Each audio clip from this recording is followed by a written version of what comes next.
UCC को लेके ओवैसी का एक बयान आया है। वो कहना है कि इसको लागू करने से मुसलमानों का अस्तित्व खतरे में पड़ जाए। मैं किसी ओवैसी के बयान को कभी टिप्पणी के लायक नहीं समझता, क्योंकि वो भाजपा की बी टीम है। उनका हर वाक्य जो है भाजपा का जो पोलराइजेशन का, ध्रुवीकरण का एजेंडा है, उसको आगे बढ़ाने का है। हाँ, ये अवश्य है कि जो यूसीसी का मामला है, उत्तराखंड में आपने किया, यदि आप गंभीर हैं तो आप केंद्र में लाइए। केंद्र में आप इसलिए नहीं ला रहे हैं क्योंकि उससे जनजातियों में बड़ी भारी नाराज़गी थी, सिख भाइयों में नाराज़गी थी, अकाली दल में सहित जो है गुरुद्वारा प्रबंधक कमेटी ने भी उसमें ऑब्जेक्शन बताया गया। कई और सामाजिक समूह ने इसमें ऑब्जेक्शन दायर किया। तो आपको टोकनिज्म के लिए कि हमने कर दिया यूसीसी वाला मामला, ये प्रचारित करने के लिए उत्तराखंड मिला। श्री धामी ने इसलिए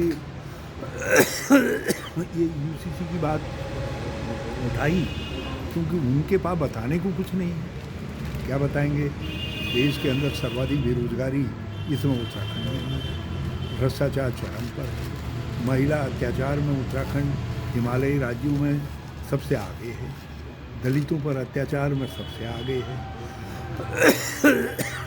खनन घोटाले सहित जो है 2 मामलों में, जिसमें हॉर्टिकल्चर का घोटाला जो है हाईकोर्ट सीबीआई की जांच करवा चुका है इनकी सरकार के 2 मामलों में जो है। तो इन सब बातों का जवाब न देना पड़े, इसलिए श्री धामी को भी सूट कर रहा है यूसीसी ले आया, यूनिफॉर्म सिविल कोड ले आऊँ, सिविल कोड ले आऊँ। मैं केवल इतना भर जानना चाहता हूँ, किसी को मुझे बता दे कि ये यूनिफॉर्म सिविल कोड का जो बिल लाए हैं, क्योंकि यूनिफॉर्म का मतलब है सारे देश के अंदर ही, तो इसमें कौन सी धारा ऐसी है जो उत्तराखंड की सीमा से बाहर लागू होगी? यहाँ पर मुजफ्फरनगर में कौन सी धारा लागू होगी, बिहट में कौन सी धारा लागू होगी, डांट काली मंदिर से नीचे कौन सी धारा लागू होगी, या पौंठा साहब में कौन सी धारा लागू होगी? तो आपने एक विसंगति खड़ी कर रहे हैं।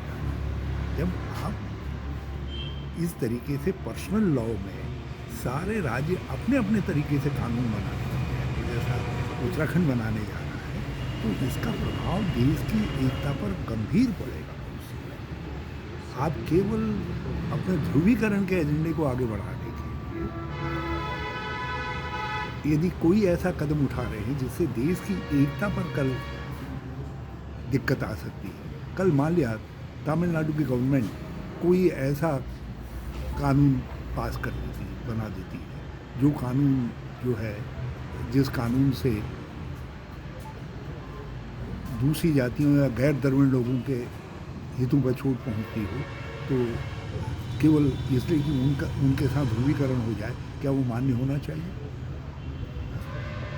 कोई और राज्य इस तरीके के कानून बनाने लग जाए, अलग अलग राज्य अलग अलग टुकड़ा टुकड़ा कानून बनाने लग जाएंगे पर्सनल।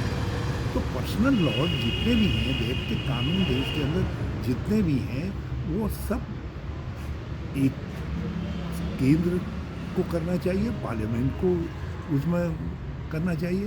अब इसमें मान लिया कल पार्लियामेंट करती है, इस कानून को बनाती है, तो उत्तराखंड का कानून तो बेकार हो जाएगा।